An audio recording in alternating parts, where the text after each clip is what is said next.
I really wish my parents pushed me more when I was younger. Like my dad specifically was very dismissive. Go tell my 12-year-old that.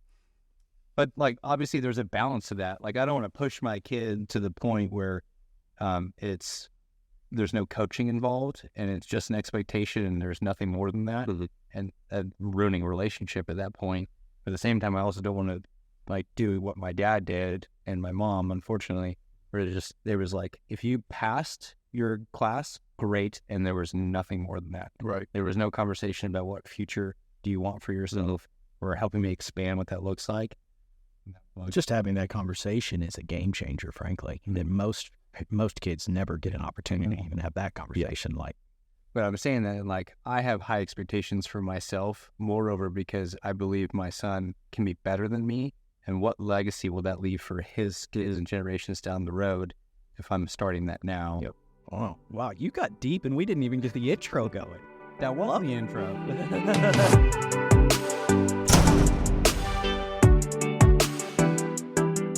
Riley, thank you for joining us. This is a treat because we're actually doing this one in person, not virtually. So, dude, thank you so much for being here and joining us. So would you mind very quickly give us a quick synopsis of the business or businesses that you run and whereabouts you're located? Sure. So first off, I'm in the Collin County area, kind of just north of Dallas.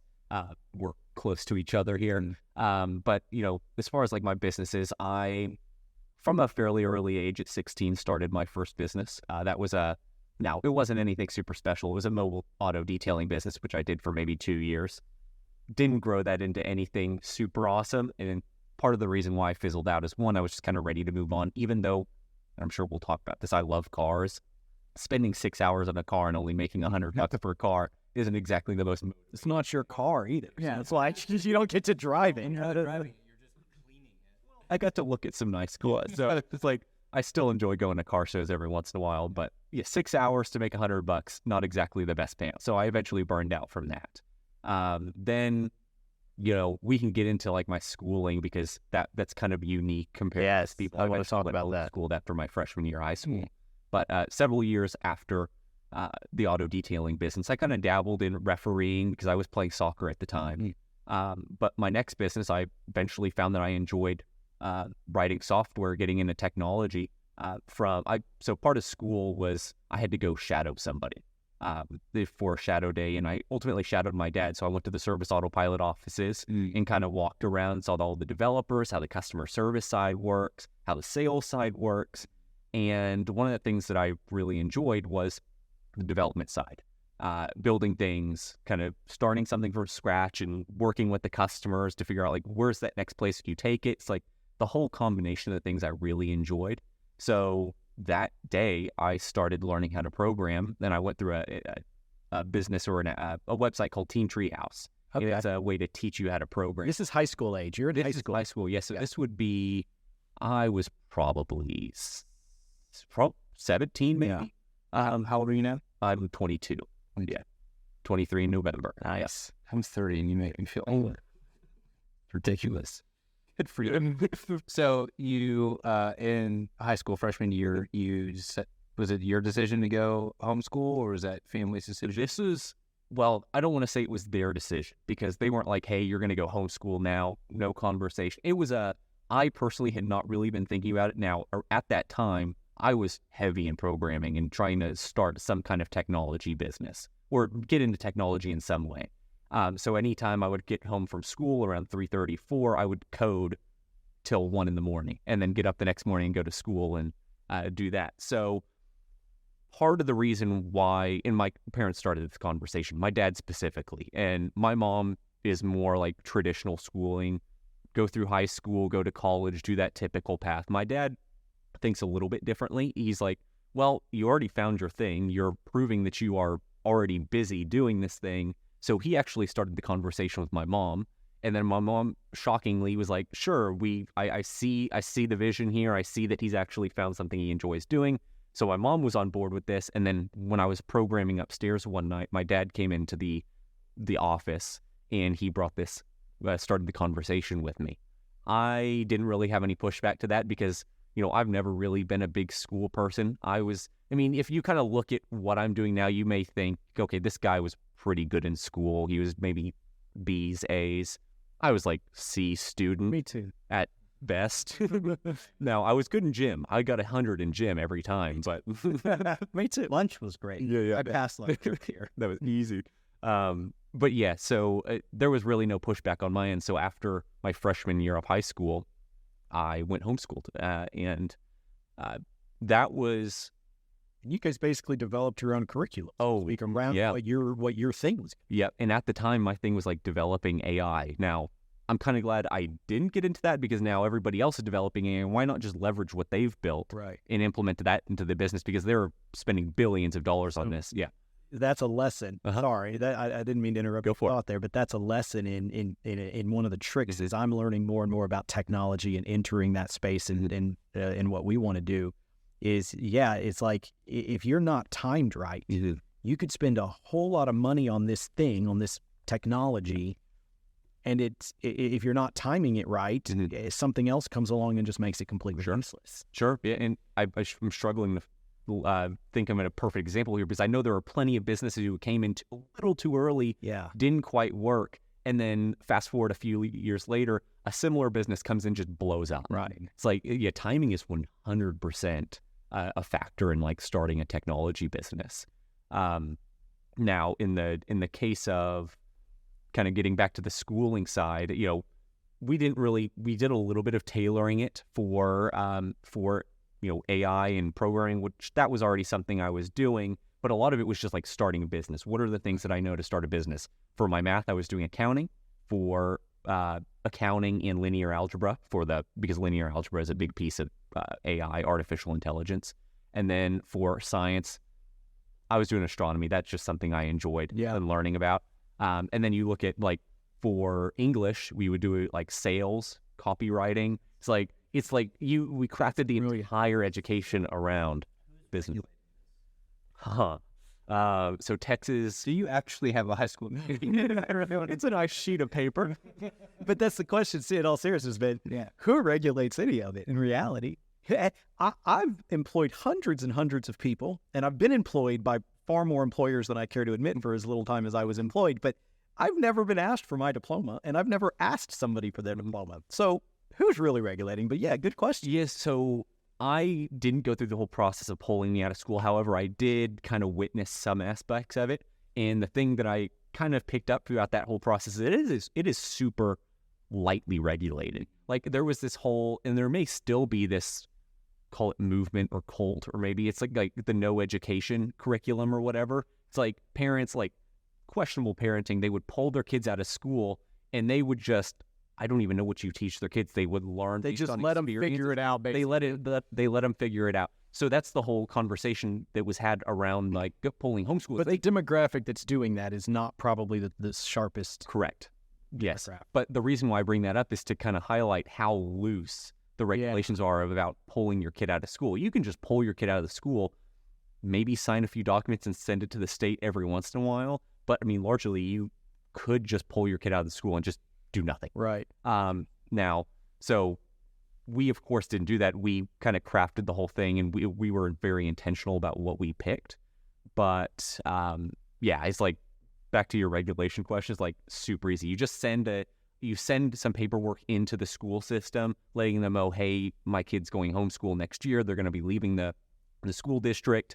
So you kind of give them a little bit of a notice, but after that, there may have been something else you have to do. There's like, not much. Not much, yeah. Interesting. See, I should know some of this because my kids go to not nearly as unique of what you went through high school. And I say unique because it was much more than just homeschool. Mm. Like it was a much more creative and ingenuitive, if I'm saying that word right.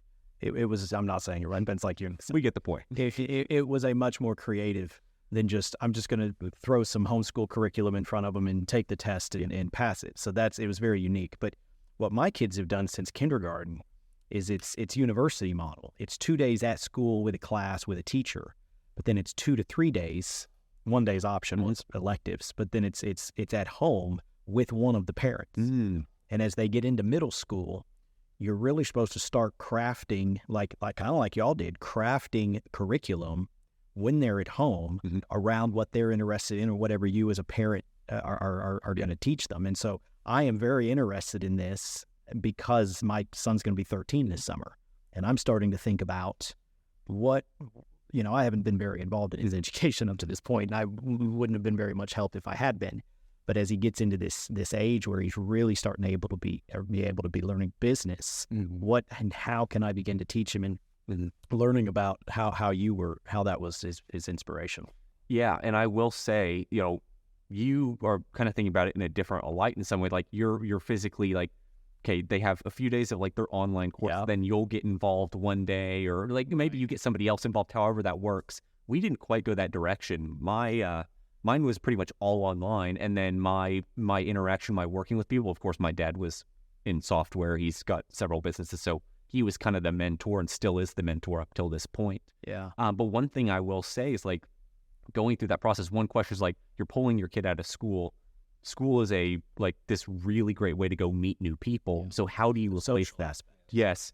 And part of that was like going to conferences. And I will say anybody taking their kid out of school is like, how do you get that kid involved in different clubs? Like that's one of the things I want to still find is like, what are some good business groups around here where I can go connect with more business-minded people? I still have my friends from a lot of them kind of fizzled away because our interests diverge. But ultimately it's like, I still want to find those places where here locally, where could I go meet some more business-minded people, like specifically people my age. And there's like a lot of the people that I meet are older. It's like, because that's where everybody kind of starts developing those interests. And I just happened to develop it a little bit earlier. So it just 20 years old and 23 years old. And I was like that. I was a weirdo at 19, 20, 21, 22, because I was very interested in business and building a thing. Now, I didn't know at the time that I had found my thing. That's a huge blessing that you've got. At the time, I was just like, well, I'm not going to be doing this for long. And it was like every year I kept saying, I'm not going to be doing this for long until I was like 30 years old. Yeah. But I didn't, but I was interested in building something, and everybody else was interested in, nonsense, frankly, most of the time.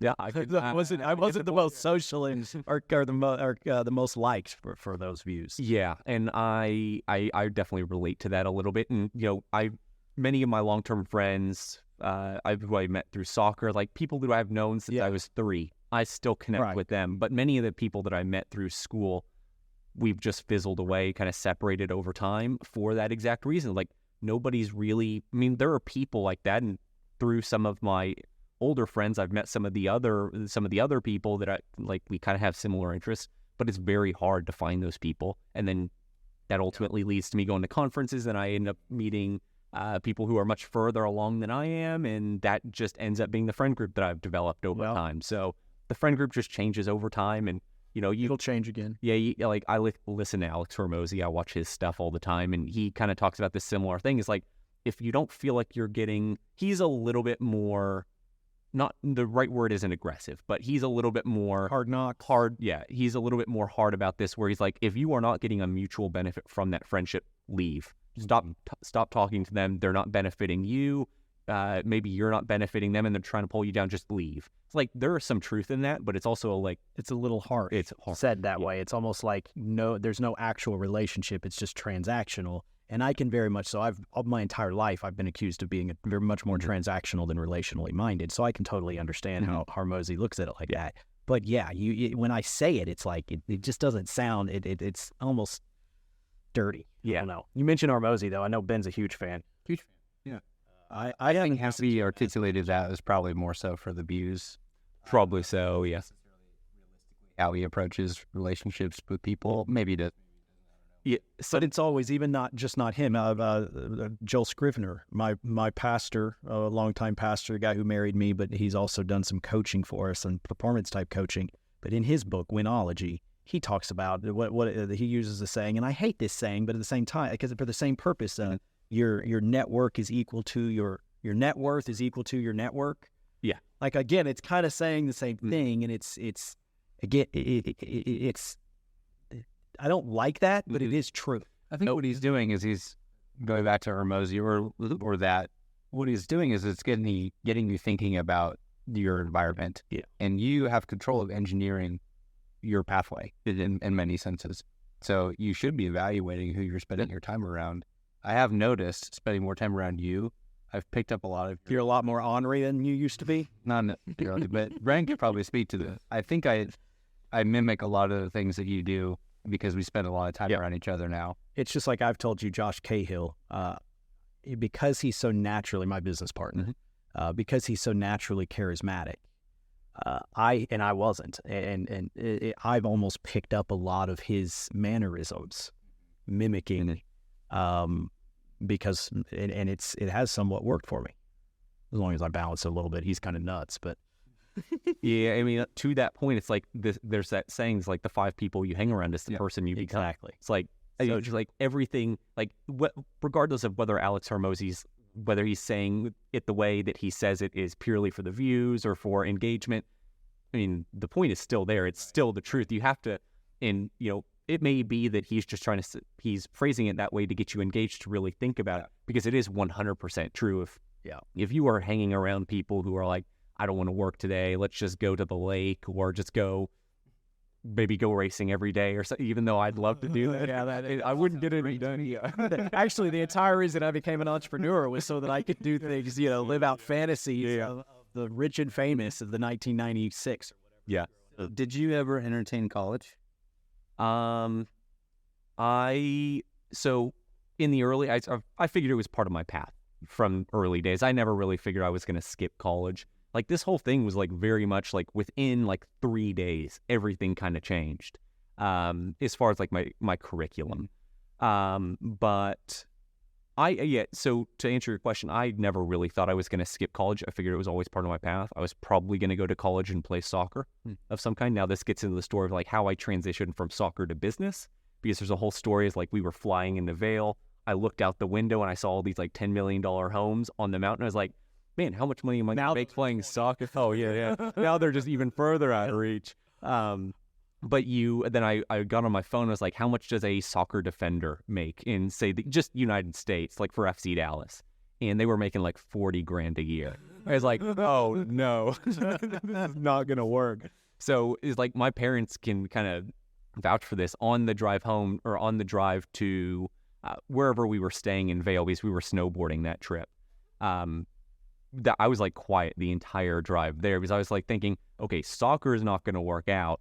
I need to figure something else out. And it just so happened, and maybe that probably got me in the mindset where I started exploring other options, and it just so happened that I found technology. How old were you on that trip? Do you remember? I feel like I'm getting all my ages. Potentially so. Yeah, it's like before driving age. Oh yes, yeah. It's that probably got me into the auto detailing, start thinking about things, and then a few years later, I discovered technology. So yeah, it's like this dramatic shift. Get kid into auto detailing. And start with my cars. Yeah, part of it's even like just, I felt like kids nowadays, they're all, I'm speaking as a kid, it's like everybody's on their phone all the time. They're always looking at what other people are doing. I feel like the thing that worked for me was experiences. Go discover that thing, because I felt like if you're sitting in your house all the time, you're never really going to go discover that thing that you absolutely love. And it happened that when we went to Vail, I discovered, hey, I want that home up on the mountain. I want to be able to go to Vail whenever I'd like and go snowboarding or Telluride or wherever. I want the cool cars. We saw several cool cars in Vail, and I was probably always a car guy for the most part, so I kind of knew that. But the point being is, like, I discovered that thing that I wanted to aim for, that I wanted to do, and then that kind of guided me towards, okay, here's what I need to do that. That's what lit the fire under me. It wasn't sitting in our house looking at TikTok or Instagram Reels or YouTube. It was actually going out and doing those things, and then you discover new things that it's like, ooh, I want to do that. Yes. That's kind of how it. What's your North Star right now? Cars and racing. Yeah. Racing every day. Yeah. It's like, is it that car that you're chasing? That car right there is more attainable. I could do now. It's like, now, like, the vision is like, have a garage like this and have a bunch of cool. By the way, I was visualizing this kind of stuff. Sitting at Reed Elementary and here in Allen, I was visualizing this kind of stuff, and so I can totally relate to like finding that. Like, I never liked mowing yards. It was more so, and I kept saying, and through my 20s, well, I'm going to find something else, because I didn't see how it could actually get me those things I want. I thought that would be the next business. So I can totally. Yeah. Now it's like a monthly routine for me where I go through and figure out what's my 5-car garage that I'm aiming for here. And, this is a little bit beyond the point, but I've had 2 nice cars at this point, and I've never thought of myself as like an American muscle kind of guy. And it just so happens that I've ended up with 2 American muscle cars. You had a Viper, didn't you? I had a Viper, and then I just sold my Shelby GT350R, my Mustang. Oh, wow. Yeah. Okay. So now it's like you had 2 American muscle. That is that. Yeah. I would have thought you would have. I'm bipolar. Mm-hmm. I like the Hellcats. Mm-hmm. I like the American muscle, but then I also love the European cars. I'm the exact same way. I think the reason why I ended up with those cars, they're cheap. They're relatively less. They're significantly less expensive. Yeah. It's for the same amount of horsepower. Oh, yeah. Actually. Maybe not nowadays. The Viper though. The Viper is starting to pick up. A few of them are. The Viper that I bought was, I'm not going to say a piece of crap. It was. Those Vipers are a piece of crap. It was a very good representation of that year. I had an 06. Okay. But long story short, I took it to the track. It lasted 15 minutes on the track. I blew the engine in that column.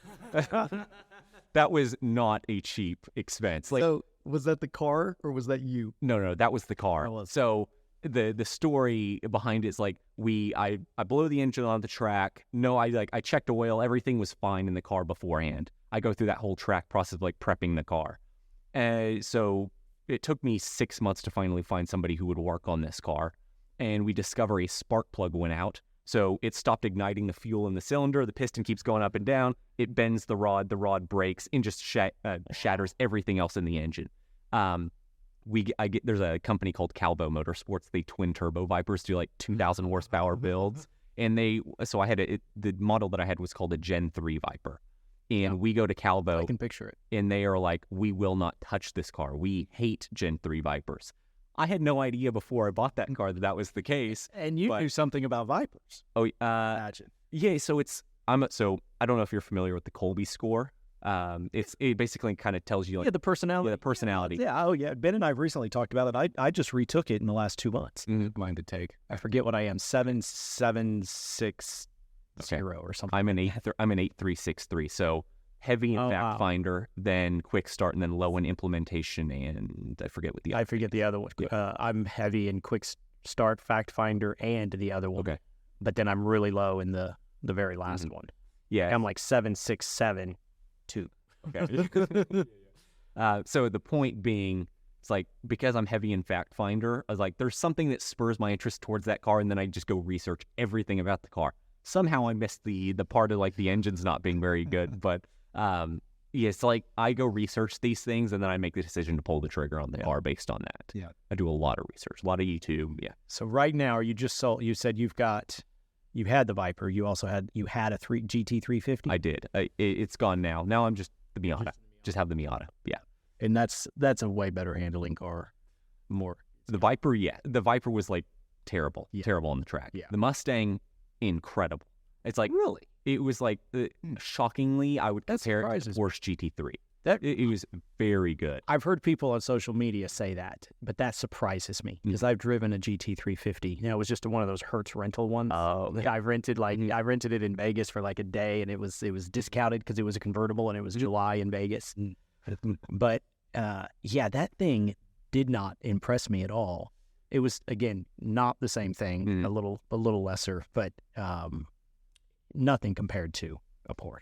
Yeah, it's and of course the Porsche will be better. It like the Mustang is a heavy car. It's like 3,800 pounds, so it's heavy, and you come off the track and the brakes are popping. They're like emitting heat. It's not a car that. Of course, they do race these. They race them in IMSA and like GT3 classes and all of that, but. Anyway, the point being is like, it is a great car. You have to get the right model. Like any regular Mustang wouldn't do very well. It's the R model specifically. It's incredible. Okay, so I'll have to remember that. Yeah, I personally just can't see myself ever owning a Mustang. I love cars. I love all cars. Mustangs just don't excite me. I was the same way. You were the same way. And then I watched a Doug DeMuro video, and he's like, dude, this is the best. I know exactly what that is, yeah. And then I bought the Mustang. How long did you have it? I had it just under a year. Okay. And that's kind of how it works. I owned the car for about a year and I let it go. I've been like that since I was 16 years old. In fact, when the younger I was, it was less than a year. It was like every 6 months.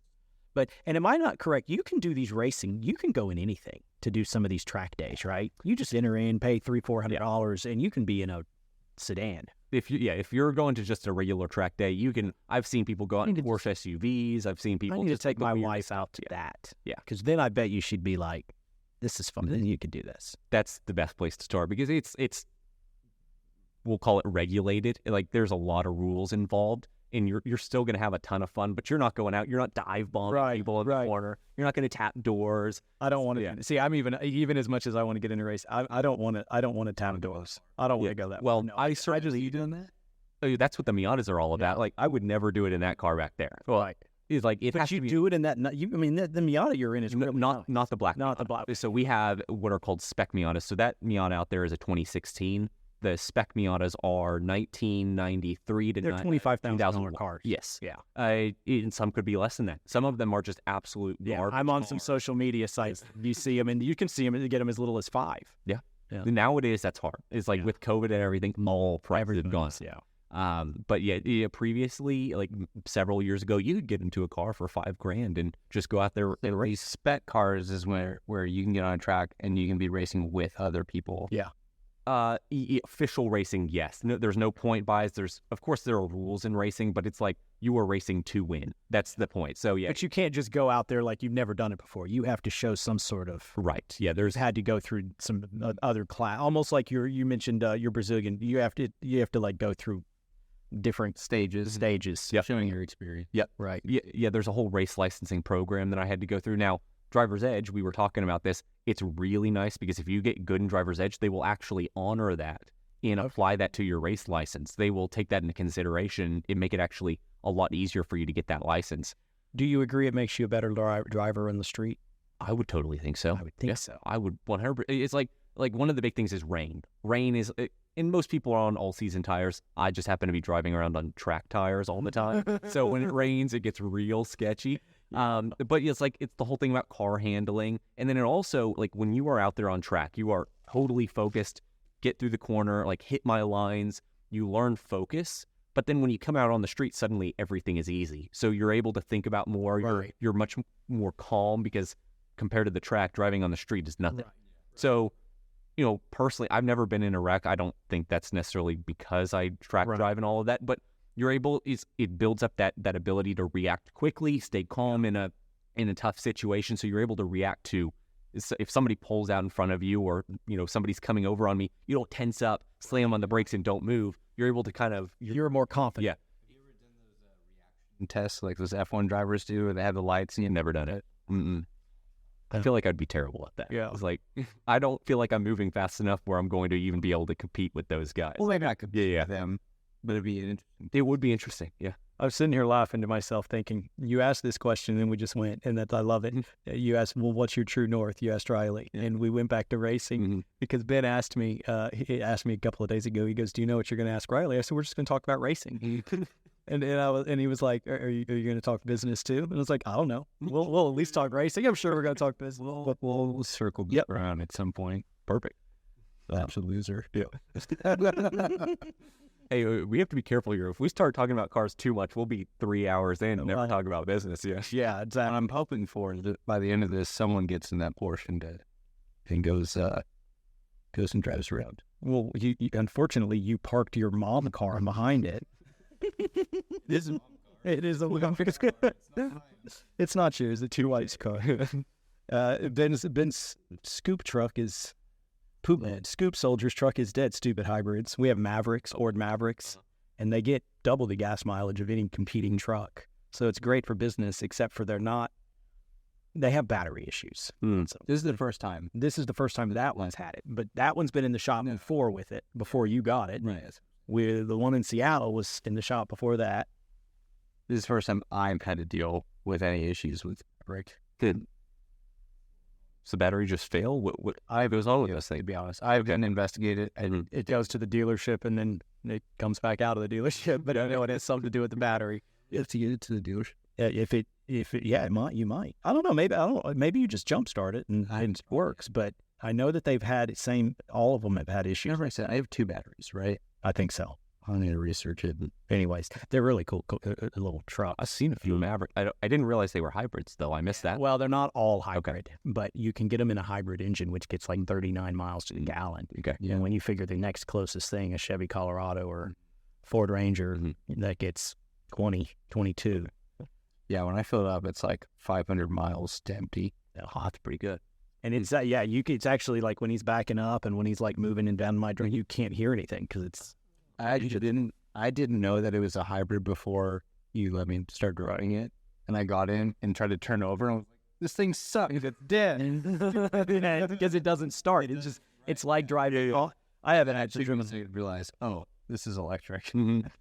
Is it a battery dependent enough where you have to go charge it, or does it just charge itself? Okay. It's more like a Prius, basically. But it's really sought after in all these different new service businesses: pool cleaning, pest control, all home services that require the smaller truck and better, because it gets such good gas mileage. It makes total sense. You spend less on gas. Scoop Soldier's P&L, you'll spend 4% of your P&L on gas because you're stopping so many times. It's basically twice as many stops. Not that many. That's exaggerating, but it's a lot more stops than lawn mowing, for example. So, anyways, it's a big part of the P&L. Yeah. If you can cut that in half, it starts to make major. Just dive into that a little bit further. Like, do you remember the specifics on how much it reduced? It's 50% roughly. Wow. Because again, a Toyota Tacoma. So these are the alternative trucks. We historically bought Toyota Tacomas corporately, and Nissan Frontiers alternatively, which we quickly learned Nissan Frontiers, you pay a few thousand less when you buy the truck, but when you sell it, you pay huge amounts. You get huge amounts less. So we started buying Tacomas mostly corporately. A lot of our franchisees have started using Colorados. So those are really the three: Nissan Frontiers, Toyota Tacomas, Chevy Colorados. Don't know that we have any Rangers, but we might have a Ranger out there. Those get between 17 and 20 miles to the gallon. And of course, the way that our technicians are probably driving them around, it's lead foot.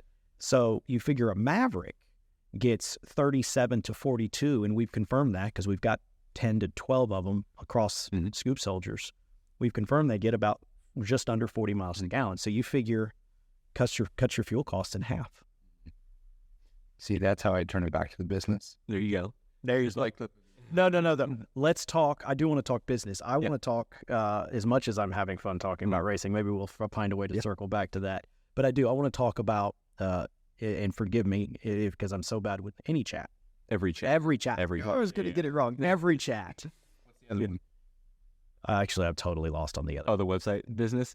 Rocket Thruster. That's my Rocket Thruster. And that's your thing today. And then the other one is really what you're building for the future. The website stuff is how I make money. Yeah. The software business is what I want to go. That's what and it is full time at this point, pretty much. But every chat's not making me any money right now. It's still a new product, and I'm figuring things out at this point. Right. Yeah. So tell me about that. What's the game? What's the play for that? And has it evolved even since we saw you in October in Luna? I mean, there have been plenty of new features added, but the concept is going to be what it is potentially 5 years down the road. I don't feel like the goal behind the product is going to change. It's just going to get better and better over time.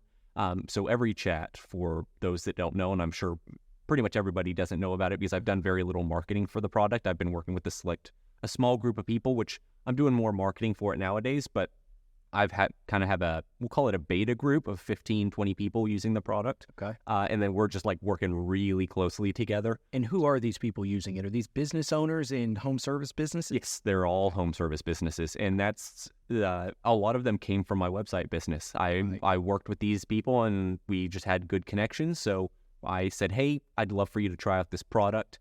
And they've been basically the people who have helped me grow the product. And of course, like, because they're home service businesses and every chat is built for the home service business, it's a perfect fit because I get some insight into how they run their business, what they need, what kind of direction they want me to take every chat. Like, it started as a communication product, like pulling all of your messages into one spot.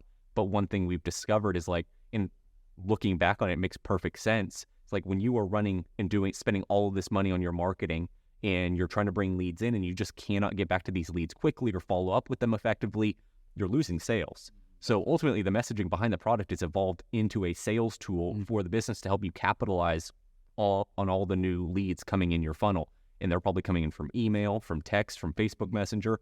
And it just so happened that EveryChat, the way it was built, because it brings all of your messages into one spot and it has automation on top of that, it's a great tool to turn leads into paying customers because you're able to get back to them quickly, beat your competitors to the punch. It just worked perfectly. Who is your biggest? So there are products out there. I will not say the idea is like new or necessarily revolutionary.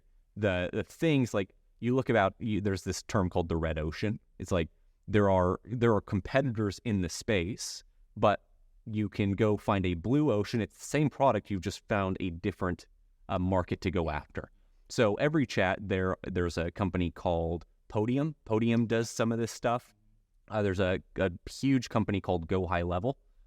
They do way more than what EveryChat is built. And they're not built around home services more than likely. They're correct. Around some other industry. You see some carryover into home service. Like I know some people use Podium because they have reviews. They do all that stuff. Some people use Go High Level because they do your whole marketing platform. They've got Facebook ads in there. I think they do Google ads. I'm not entirely sure, but they are a huge platform.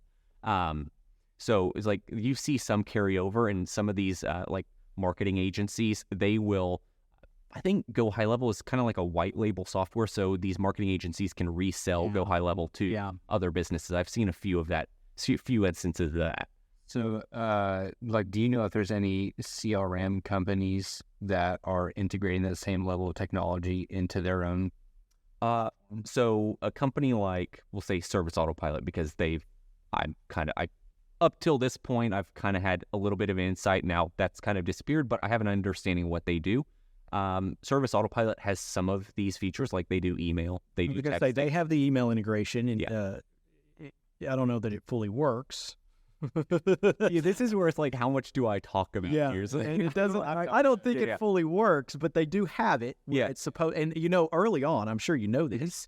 10 years ago, Service Autopilot had it. Mm-hmm. They attempted, and then they pulled back off of it because it was just so it was complicated, especially 10 years ago. I'll preface this by saying it's like Service Autopilot does an incredible job, like as far as automation, scheduling. They do have an incredible amount of great features in the product. I will say, from talking with some Service Autopilot people, some of them talk is like, when I'm receiving texts, I never get notified on my phone, or I don't always see them show up in the product. That could be the same as email, but usually it's texting so they're always looking for like a texting platform. And EveryChat started as a text marketing platform. It was just texting, where to run campaigns, texting campaigns to do upsells, to do follow-ups. And ultimately, based on feedback, it evolved into what it is today. But it's like a lot of it came from, hey, I'm using Service Autopilot. We don't have a great way to do text marketing. And I want to connect it to my personal office line, which you can do with EveryChat. So you're not running two separate numbers. So that's where a lot of people started using EveryChat for the text platform. A lot of the problems you're pointing out are problems. In October, I was thinking of EveryChat in the mindset of Chorby, and thinking, well, Chorby's got lots of problems for the future. Probably not viable in the immediate anyway. But I haven't thought of it. These are the exact same problems we have as Scoop Soldiers, and as we speak, is the intake of all the flooded. And in a lot of cases, it's like deciphering between what's a quality lead and not. But anyways, I wonder how your program would work for Service Autopilot. We need to look at that. Yeah, it's like with Service Autopilot, we Service Autopilot. Sorry, I said it wrong. Scoop Soldiers. Oh, Scoop. I meant to say. Okay. I meant to say, how can it, no, before Happy Days, a year and a half, 2 years out. I'm talking about. I wonder how EveryChat could work with Scoop Soldiers. I said Service Autopilot. I meant to say Scoop Soldiers. This is why you're the co-host of the Pet Waste Millionaire podcast. Keep the stream. Thank you, Ben. Thank you. Yeah, it's like for the exact reasons that we've talked about so far, it's like that's where people have been using EveryChat the most. And this comes a little bit from my experience of working with companies from a marketing standpoint. It's like we would spend so much money on the advertising, on the marketing, whether that be door hangers, email marketing, Facebook ads, even their website, spending a fort. I know some companies are paying like $15,000, $30,000. I think these are larger companies, but they're paying $15,000, $30,000, $60,000 a year on their website, and they're like to hire a company to do the it's outrageous. It's outrageous. And then if you think about it, it's like if you're only converting a small percentage of those leads, sure, you're getting leads, but you're not really moving the needle forward for your business. So EveryChat was Like, okay, well, sure, companies are out here doing the lead side. They've got that handled. Of course, every chat can help you with a little bit of leads. Like if you're running a door hanger, one of the biggest challenges, like how do you get somebody to take action right now? It's like they're getting home from work. Maybe they just pulled it off and they're going to go do something else. So they're not going to pick up the phone and call you right then and there and get on the phone for 15 minutes or something with your team. So it's hard to get people to take action right now. So that's where the texting side comes in. It's like you can get people to scan a QR code. It opens up a pre-written message and they just press send and it triggers an automation in your system to go qualify that lead for you. Wow. That's what every chat can do from a lead standpoint. But what it's ultimately come down to is like every chat's like, okay, you got the lead side, but how do we improve the sales side? It's like if you can get back to a lead within 30 minutes, you're like 400% more likely to close that deal. So it's like, well, dang, let's build a product to solve that problem right there. Improve the sales, improve the follow-up, which like great companies have a good follow-up system. But if you are missing the follow-up, you are missing 50-60% of your sales because everything, I feel like most sales happen between the fourth and fifth follow-up. I think that's the stat that I read. Yeah, that sounds. So it's like if you don't have a good follow-up system, you are losing a huge amount of sales in your business. So that's where kind of every chat came from. Okay. Awesome. So that's where it came from. That's where it's at now. What do you see it being in the future? Do you see your clients always specifically being people, small home service businesses, small home service businesses, small and medium-sized home service businesses, or do you see your technology going elsewhere? I always see it as a home service product. I don't think I'm going to branch out because that's where I kind of have some connections. Right. Like that's kind of where I'm most familiar. Yeah. It's like we were talking about cars. I'd love to do something with cars in the future, whether it be a YouTube channel or something, but I've kind of, I won't say I grew up in the home service industry, not because I had a lawn care company or a house cleaning company, but I've just kind of grown up in that world. I'd say you've grown up in that. Yeah. So it's just, it's a great market where I've had the chance to meet people and talk to people and learn about their businesses. So it's like, why don't I just build something for them? Because that's where I've kind of have some ties to. Well, and there's so much opportunity. Oh yeah. So how do you view that? I mean, obviously that can be interpreted so many different ways. I could go on a rant and talk about Chorby on that, but I want to hear from you. How do you, when you know there's enormous opportunity, but what does that mean in your mind in terms of the opportunity that home services has? What do you see home services looking at over the next 30 years? Well, I feel like, in some of this has come from my dad's perspective, listening to kind of what he's seen, especially with the acquisition of Service Autopilot and just kind of him being more, we'll say at high level in this world. He's kind of got a bird's eye view of what's going on. It's like this home service industry has kind of blossomed a little bit where now you're seeing more, and I don't want to make this sound like every chat's looking to sell or anything like that, but you're just seeing a lot more venture capital and investments coming into this market, which then tells you there's probably, like you were saying, a lot of opportunity as far as growth, as far as like new technology, professionalization. It's going to raise the value of the entire industry. It's going to raise the experience. It's going to increase the experience of the homeowner. It's going to cost more. But it's going to increase the experience. So I think you're going to see, like when Service Autopilot got started, that was a time when very few companies were really not implementing technology in timing. Yes, exactly. So it's like you're now looking at this blossoming of the home service industry where now more companies are looking at technology, seeing where they could implement it. Now you're seeing, especially because I'm part of many of these Facebook groups and go to many of these conferences, AI is always a conversation that comes up. Now, whether or not you're ready to implement it and just have it answer the phone and, do that whole thing, that's a different question. But the technology is here. And a lot of it just comes down to, hey, where's the training data coming from? And then you can build a pretty dang good system behind the scenes to help your team answer questions, or even just to say when somebody sends you a Facebook message, reply to that Facebook message of some kind. So, and that's got to have a piece to every chat's future, right? Oh, 100%. That's what it's about. Yeah, and the thing that I always like to say is like every chat right now is the foundation of where it's going to start. It's like I built the foundation. It's like we got the core messaging channels in Gmail or email in general, texting, Facebook Messenger, Instagram. And then Google My Business will be added here at some point. It's like we got the foundation. Now, on top of that foundation, we can layer in AI where it can help your team. Like one of the things, and this is with CityTurf, I've kind of seen this, and I've talked to my dad about CityTurf. It's like he has departments of people who specialize in the customer service side.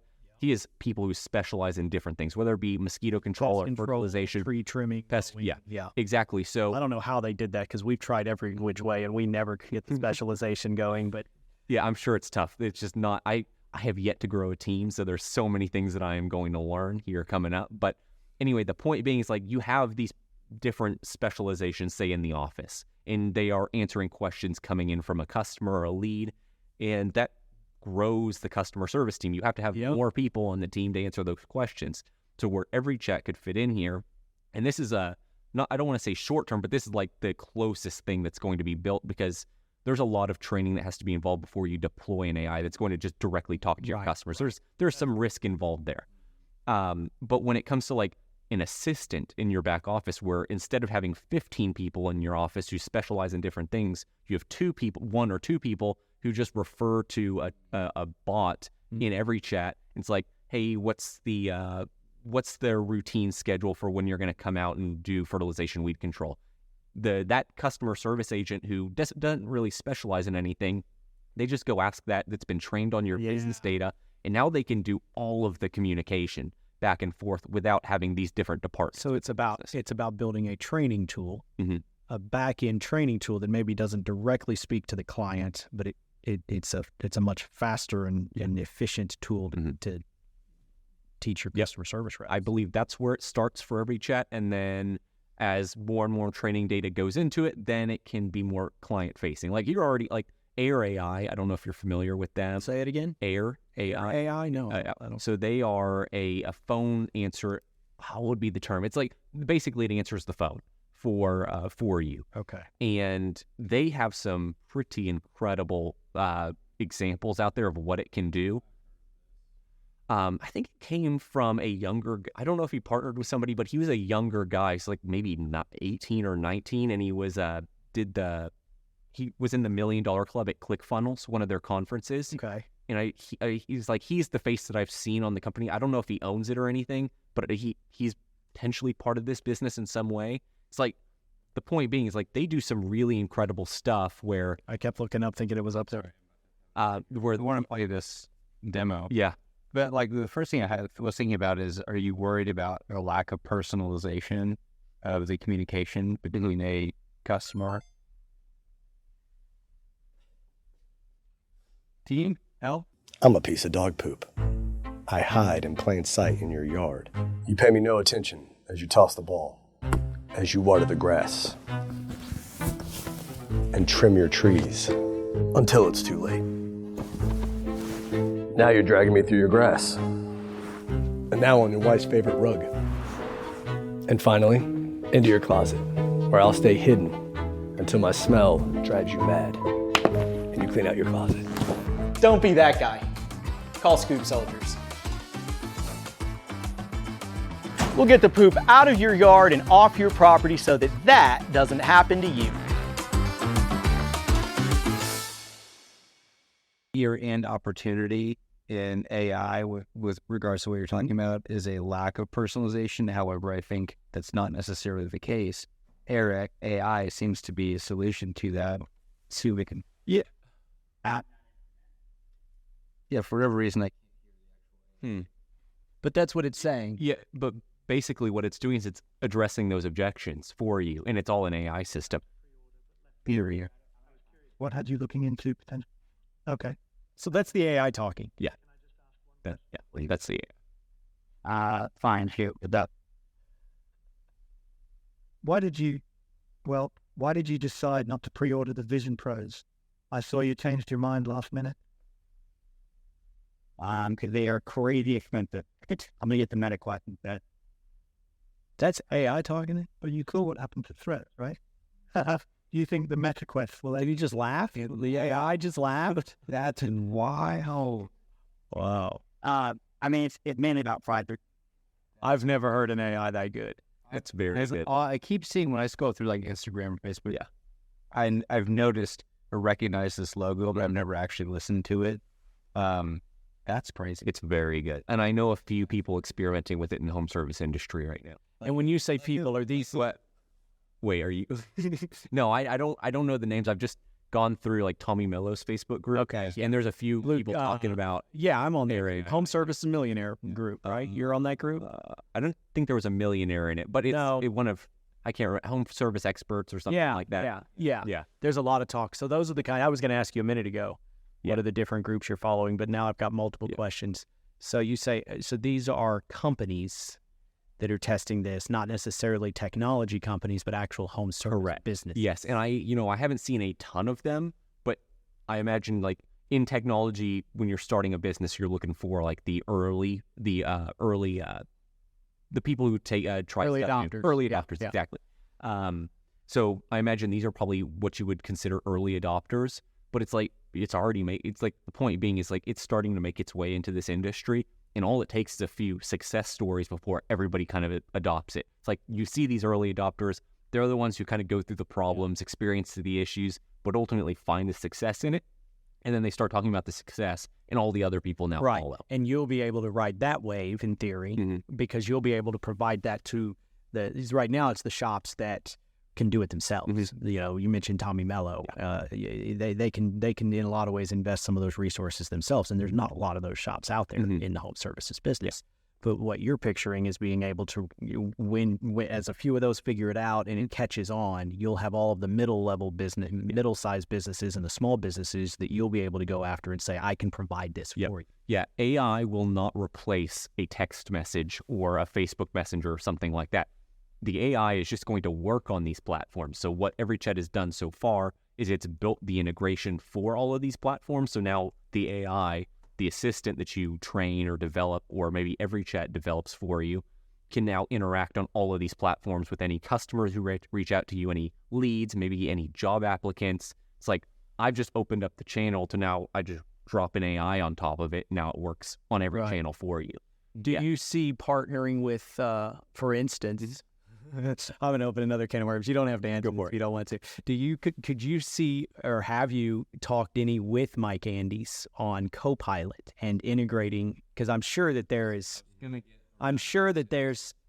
they can't possibly be building everything internally. They've got to have some sort of plug-in. I see. For sure. Where they would partner with your business to be able to provide that service to their clients. And we have had conversations about this. The challenge is, they are, I don't want to speak too much for them, but just from the conversations, they are really focused right now on how can they get up to, say, the level of, for example, a service autopilot or something. So this is still a fantasy for them, in other words. Well, I think it would be a great fit because, they handle the CRM side, the scheduling, the routing, like running the business, the operations. Yeah. And then in EveryChat, if there's we can integrate together. Like they're on Zapier, I'm on Zapier. We can already do some communication between the two products. Now, for a deeper integration, that will just come with time. When they have development time, when I have a little bit more development time, when I start one of the projects that I have this year is to start bringing on some development help because I want to. The goal is start building your team. The goal for the project is to grow this year. That is the thing. Now, if I'm sitting behind the scenes developing features all the time and I can't spend it on, say, cold outreach or Facebook ads or just going to conferences, it's going to be tough.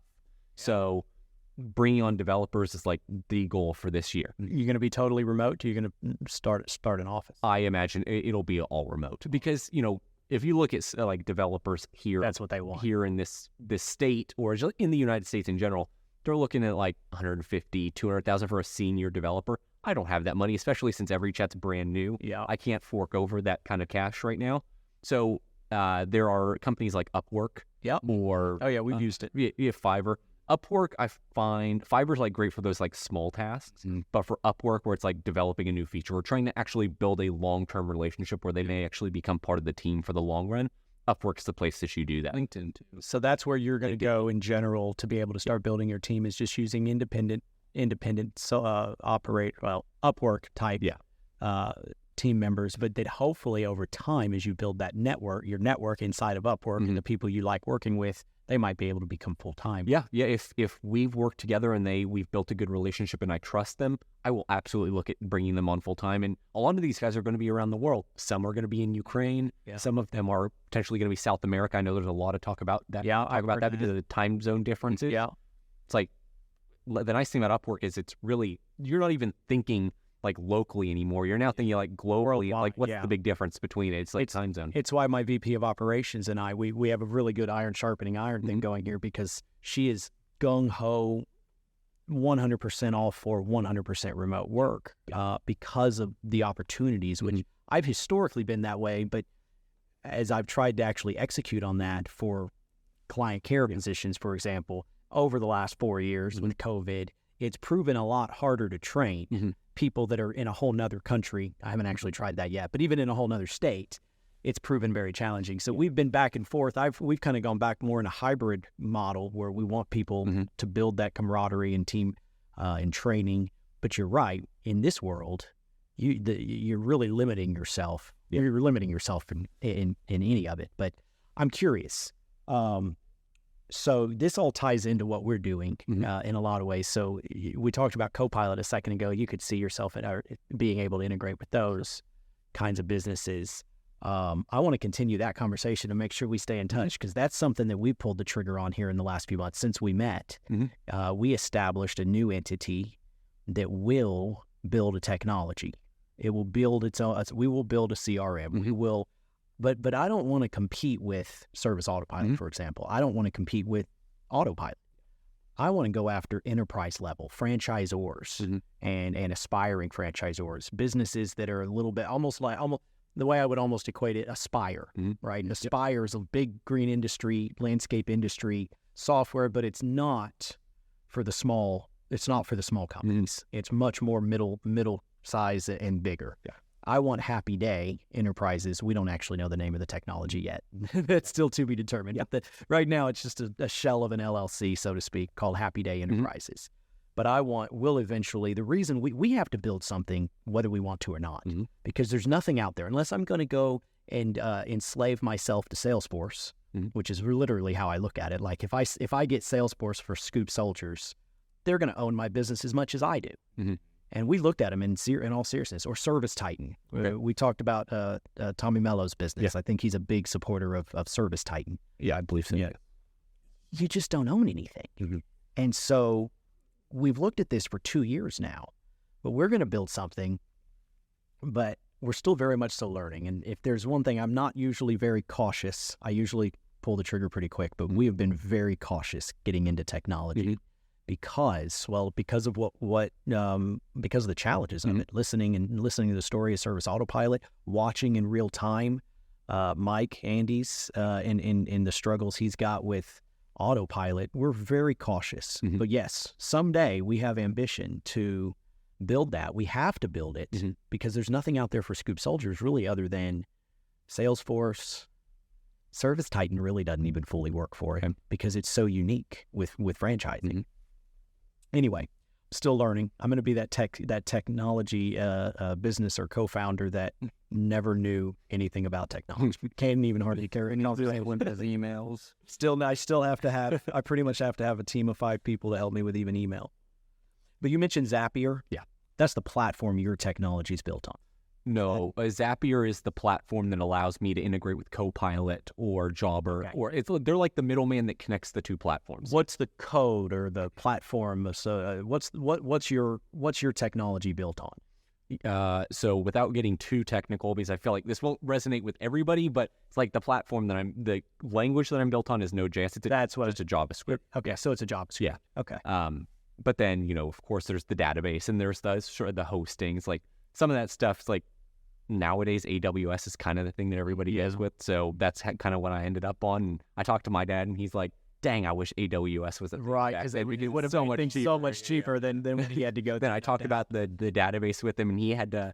I think there was when Service Autopilot was really young, he somehow tapped into like the school database and was saving data there. It's like you got a free database somehow.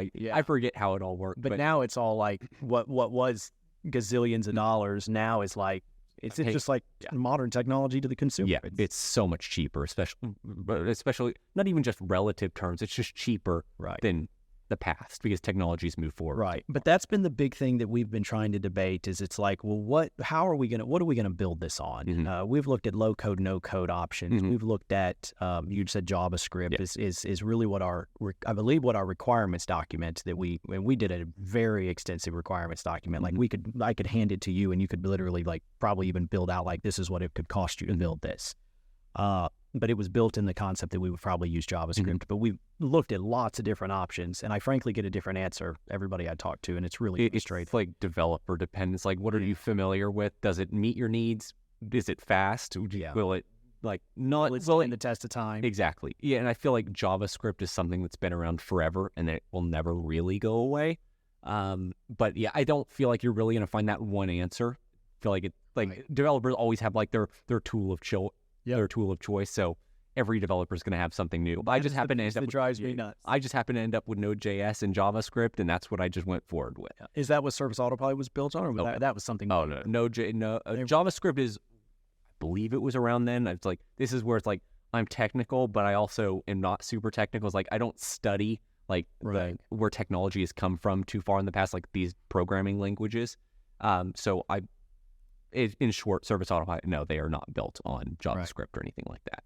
Yeah, they're on a totally different code base that was essentially relevant back when they developed the product. Yeah, and now looking at I've heard them talking about like a rebuild or it's like that's not even a consideration because of how much time it would cost. It would take too much. Yeah, it makes it so. In fact, I want to say that Jonathan told me in the last conversation I had with him a few months ago was if you ever go to change your code, and I'm totally butchering the term here, but if you ever go to change your code, he says it's basically better to just hit the delete button and start over. Like, don't even try to change it, just start over.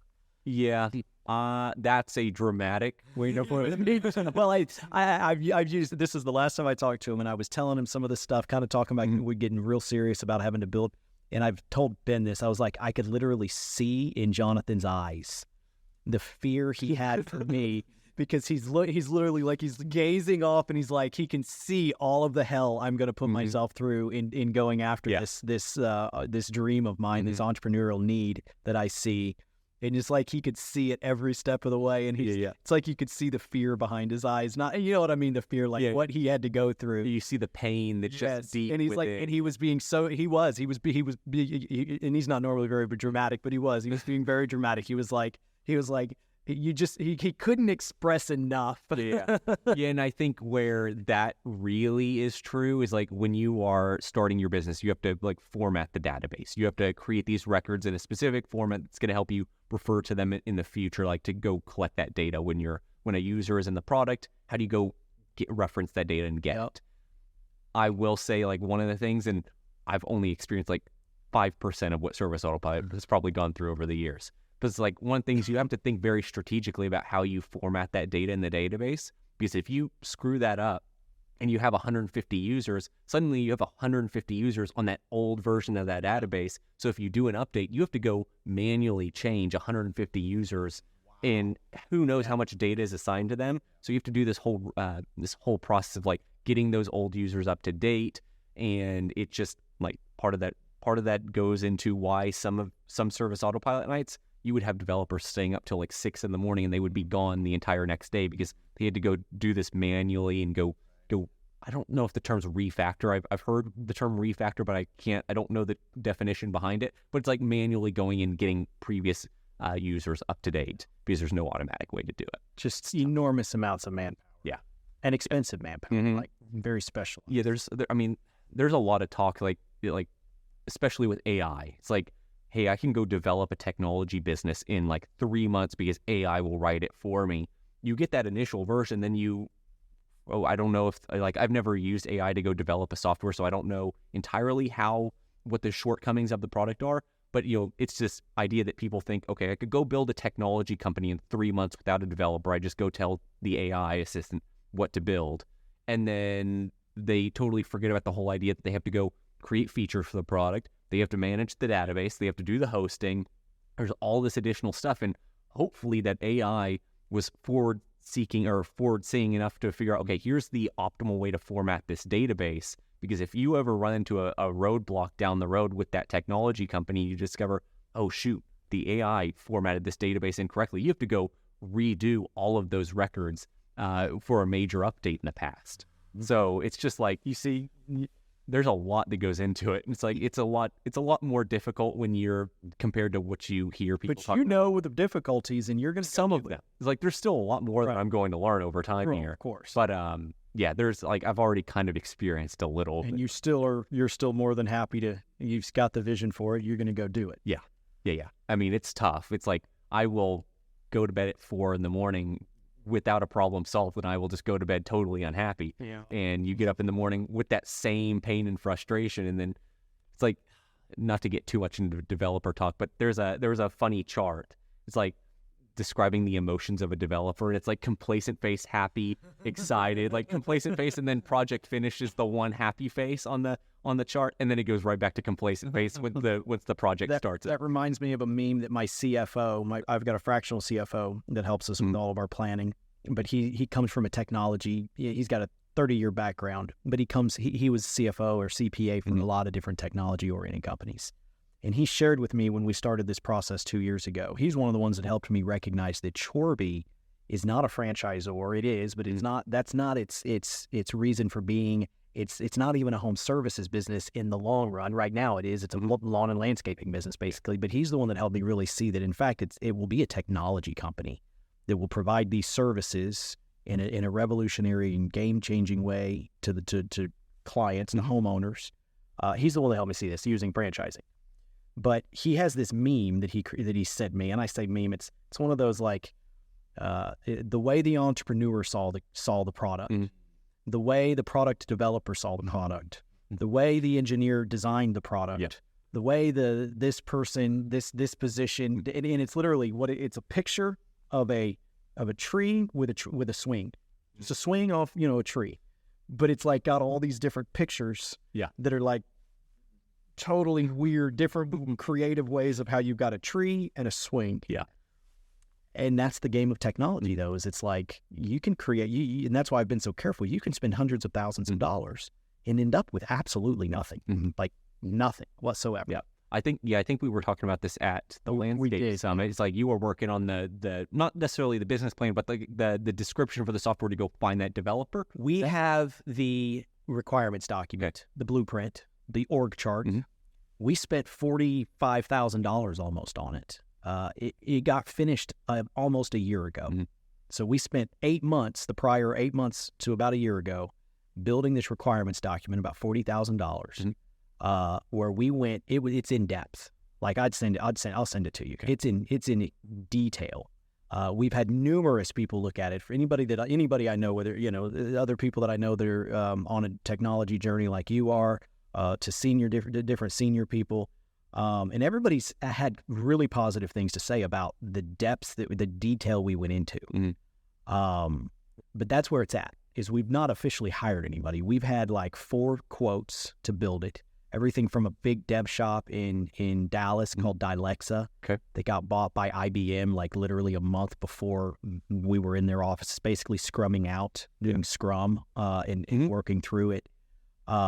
We've used individual guy. The guy that helped build the requirements document was an individual developer, probably in his 50s, so been around a long time, but was just an individual, independent guy that builds. And he could have built it for us for $200,000 in about 10 months worth of work. He's the one that helped us build the requirements document. But what he couldn't give us, and I don't expect really anybody to give us, is how much are we going to pay in licensing fees for all these different plugins? And we also had a lot of other, like a merchant processor that we were going to use. And I realized through this process that merchant processing is key. Like it plays a huge part. In fact, it could pay me, if I can figure out how to get the, point. So we've been gradually working our way there. And this expansion with franchising I was telling you about in the last 3 months actually got it funded. Because that was the other reason I kept waiting, was I needed to make sure it's properly funded before I pull the trigger. I don't want to go and spend $200,000, $300,000 and then have to have financial problems and slow down. So I need to make sure it's funded. Well, we got that solved just in the last 90 days. And we established Happy Day Enterprises in the last 90 days. So at some point in the next 8 months, we will begin investing large quantities of money, tens of thousands, not enough because it's a bottomless pit, but not enough. But we'll begin to invest large amounts in what we're trying to figure out now. And that's why this has been a really good conversation. I hope to continue it beyond today is, do we build an in-house team? The most expensive way to do it, but also where you own the most. It's probably the hardest, probably the most expensive way to do it, but it's how you really do it. And then I'm looking at Mike Andes and some of the challenges he's going through, and I'm thinking, is that what I want to do? But then you've got the option of low code, no code that we've looked at, that my VP of operations that is intricately involved in this. She's got equity in the Happy Day Enterprises because she's going to be so intricately involved in the development of this. She's really a fan of this low code, no code possibilities. And I'm skeptical of it. Very skeptical. But then the other option is you hire a dev shop, you have them develop it for you, and then you start to bring it in-house over the first couple of years. Yeah, I will say for the low code, no code stuff, is like, it looks, I think this may be the route that I go to develop the app for the mobile app for the product. But there are limitations to this stuff. You can go find the best low code, no code product, but the problem is when it's time for you, like eventually you're going to transition out of that product. Right. You're going to want to go build something totally custom where you have total control over everything, and you have to go rebuild everything. And that right there, one of these conversations, so Cynthia and I, my VP of operations, is I'll repeat, she's very intricately involved in this. She's really liked this concept of Mendix, a low code, no code that's much more European right now, but it's backed by Siemens. So it's big backer, huge backer. Yeah, that's what she keeps saying. She's like, EJ, it's backed by Siemens. Like, you're not going to get any bigger than that. AWS, Siemens. I might be not comparing two equals, but anyway, I just lost my train of thought on what I was saying. She's big on low code, no code. But that's what she says. She goes, from a budgeting standpoint, we can't lose with it. And we can rebuild it. So we go and we build it on low code, no code, and yes, fine. 5 years from now, we're 10, 50 times our current size, and we have to rebuild this. And that was initially made sense to me. Yeah. Then I talked to Jonathan, and he was like, that's when he made that dramatic statement. And he was like, just stick, whatever you go with, you must stick with it. You're just better off just starting from that's literally when that conversation we were talking about earlier, that dramatic statement he made. Yeah. That's when he said that and that's what got me thinking, like, well, geez, if you're going to be that dramatic about it, we've got to make sure we make the right decision before we start. Yeah, and the reason why I'm choosing it's called Flutter Flow, and Flutter Flow is a low code, no code way of building a mobile app. Okay. The reason why I'm choosing that is it is significantly less expensive. Like, I am probably going to be paying $6,000 to develop the app compared to if I were to go hire a developer and rebuild all the technology behind the scenes. I mean, the nice thing is I'm not really rebuilding the technology behind the scenes for like the logic side. So how do we send appointment reminders? How do we send automated text? Right. I'm not having to do that. I'm just I'm building the interface for the mobile app, and I'm connecting it to the actual logic in AWS, the actual business end of my product. So it's significantly cheaper. But for you, because you would be going like from ground zero, you were going to be building the logic, you're going to be building the interface. You will be starting over if you ever need to get out of that low code, no code solution. As far as like in-house, or I think the comparison is in-house versus dev shop. Dev shop. Okay. So when I think of in-house, maybe it's even using Upwork and going and finding your own people, just like you're doing. The way I would define what you said a second ago is you're hiring in-house, so to speak. You're going to start using Upwork, and maybe someday you're going to start to bring people into full-time positions. Maybe they come from Upwork, maybe they come from LinkedIn, but you have a plan for that, it sounds like, versus let me just hire this dev shop to build an MVP. That's the alternative. Yeah, so I think the two things that I can think of as far as like what you would need to ask that dev shop, because I don't see any problem using a dev shop, is like as long as you have the rights to that code. So if you move away from them, I know with some website companies, if you stop paying them, you lose that website and you have to go rebuild. So if that's the case that they're going to sell you on at this dev shop, don't. That's how Dylexa was. The most expensive option was like that. They basically were building in, just like Salesforce does, these little areas where they were basically going to be getting a piece of the pie forever. So got to be careful. I think that's like the main thing that you look for in a dev shop is make sure you have the rights. They're not going to be charging you something even if you go move totally away from them. And then, of course, they have the experience. Like, that's not real. I'm sure a lot of these companies have that experience, especially as they're a dev shop. I think the big question is like the rights to your product. Yeah. Because especially as you start growing, you're probably not going to use them forever, and you're going to want to go transition to an in-house team. So what would keep you from hiring a dev shop over just going to Upwork? It's cheap, it's less expensive, and you have the know-how. You know how to. Is that what it is? I've actually never considered a dev shop before. I've always just gone straight to Upwork. Yeah. Dev shop. Here's the interesting thing with dev shop. Dev shops, in a lot of ways, they're just going to go to Upwork and mark it up. Probably so. That's the other challenge I have. Is it's like, Dialexa. I think somebody even told me the developers at Dialexa are $250,000 a year. They're gonna charge me $350,000 a year for somebody who makes $120,000. And so it's like, well, why wouldn't I just hire the person for 120? And then everybody's like, well, because they don't have the team and there's all these specializations and Yeah. So, I mean, if that's then the question, it's then just knowing, okay, so if you're going to be paying the premium for this dev shop just to organize all of these Upwork developers and they're going to put this thing together for you, is it worth spending that money versus you maybe going to watch? It's probably not even just a matter of YouTube videos. It's probably just understanding just on a basic level the technology, kind of who you need, and then forming that team yourself. I mean, you've built a team. You kind of understand the concept behind that.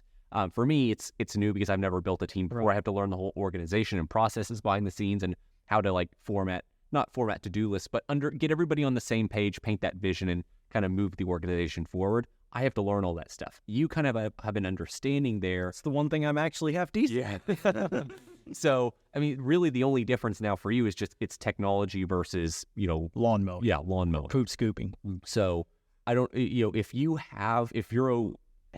maybe the concept is the same from lawn mowing to developer. You're just painting the vision. Setting the vision. You have that, the requirements chart or the requirements document. Yep. So, I mean, I don't in-house hire them. I got $30,000 a month budget by the end of this year. I got to pay a few things off first. But no, that truly just be a full disclosure. We've got $30,000 a month somewhere in July, August, September when we start looking at that. And when we realized that 3 months ago, that we've got this funded, and that's why I asked my Cynthia, my VP of operations, a few questions, and it was like, the only reason we're going with low code, no code is for short-term budgeting issues. I don't like that answer. So I was like, then we're not using it. And that's where it was like, we kind of came to this conclusion in December that it's like, we're going to build a team. That's what we can do. Yeah. And it's probably by every bit of the wisdom of building a technology business, no matter who you go to, they're all going to tell you that we've chosen to do the most expensive option. But it just seems like it's the right option. Long term, yes. You may spend a little bit more, significantly more money now, but it'll probably save you that amount of money down the road because you'll ultimately you'll probably have to rebuild it. Unless I can get lucky enough to hire the right team of developers that can properly hand it off to the future team I build in-house in 8 months, 10 months, whatever. Build the MVP, in other words, outside, and make sure that they don't own anything, like you said, that they don't have any, that we own it. Anyway, we could talk in circles about this back and forth, but I think we do need to wrap up. This has been awesome. Thank you. It really is. Yeah, absolutely. I was actually just laughing at myself, this has actually been this has been consultative for me. Technology side the last few minutes. Yeah, I'm going to be like, I need to go back and listen to this. But no, thank you, Riley, truly, for coming on, and this is awesome. Yeah, this was a ton of fun. I definitely, we were talking about the in-person versus virtual. I definitely prefer the in-person. 100%. Yeah, so much better. It's great. Yeah, man. So, would you mind sharing how can people find you, your business, things of that nature? Sure. So my business, as we were talking about, is EveryChat. You can find that at everychat.com. I spent a nice amount of money to get that domain, so please go visit it. And then you can go find. Really, I'm not super heavy on social media, so my Facebook page, Riley Potoshnik. I do some posting there, and then my blog called Acquire and Convert. That's acquireandconvert.com. That's another place where you can go kind of see the marketing and sales tactics that I've been posting. There's a really nice blog called marketingexamples.com that I've really enjoy. So I wanted to do something like that for the home service industry. I'm taking a look at it. Okay, sweet. I appreciate that. So those are the 3 places you can find me. Facebook, Riley Potoshnik, everychat.com, and then acquireandconvert.com. Yep. Thank you for joining us, sir. And you can get your Pet Waste Millionaire hoodie at petwastemillionaire.com. Ben is on a mission to sell some of these. But right now, we will give them away because we just need to get awareness.